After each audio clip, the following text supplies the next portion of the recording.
Baik, saya akan melanjutkan daripada pembahasan sebelumnya, yakni pembahasan tentang demokrasi.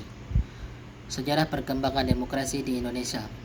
Ada beberapa macam, yakni awal mulanya demokrasi parlementer atau liberal, yang selanjutnya demokrasi pemimpin, dan yang selanjutnya demokrasi Pancasila pada Orde Baru, dan yang bertahan sekarang yaitu demokrasi Pancasila pada era reformasi.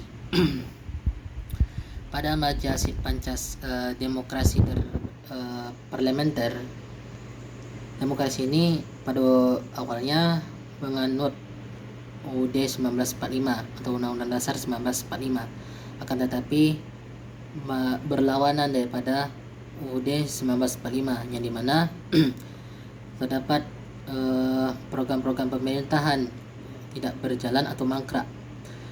Akhir dari demokrasi ini berakhir secara yuridis pada tahun 1959 pada tanggal 5 Juli, dan bersama itu diberlakukannya kembali UUD 1945. Selanjutnya, demokrasi terpimpin. Pada demokrasi terpimpin ada 5 pokok yang Presiden Soekarno amanatkan di Konstituante pada demokrasi terpimpin, yaitu demokrasi terpimpin bukanlah diktator, cocok dengan kepribadian dan dasar hidup bangsa Indonesia. Demokrasi di segala persoalan di kenegaraan dan kemasyarakatan meliputi politik, sosial, ekonomi. Dalam demokrasi terpimpin adalah pemusyawaratan yang dipimpin oleh hakim konstitusi, dan pada demokrasi terpimpin oposisi diharuskan dapat melahirkan pendapat yang sehat dan membangun. Kalau dilihat dari poin-poin itu, demokrasi terpimpin tidak bertentangan dengan Pancasila dan UUD 1945, akan tetapi konsepnya tidak dirasakan sebagaimana mestinya. Demokrasi ini banyak sekali penyimpangan. Selanjutnya, demokrasi Pancasila pada masa Orba atau Orde Baru. Pada masa demokrasi Pancasila pada masa Orba menganut sistem gotong royong, yang dimana sistem gotong royong dan kekeluargaan, yang dimana sama-sama menganut nilai-nilai Pancasila.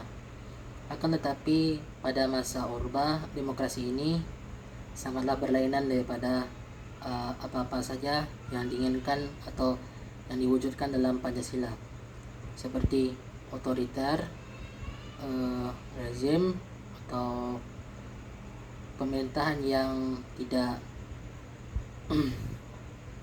yang bersifat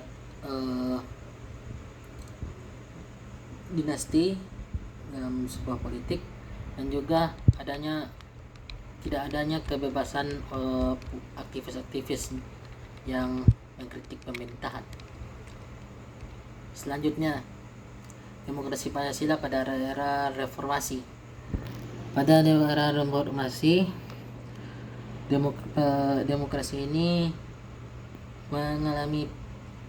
demokrasi Pancasila pada masa ini mengalami perbaikan yang cukup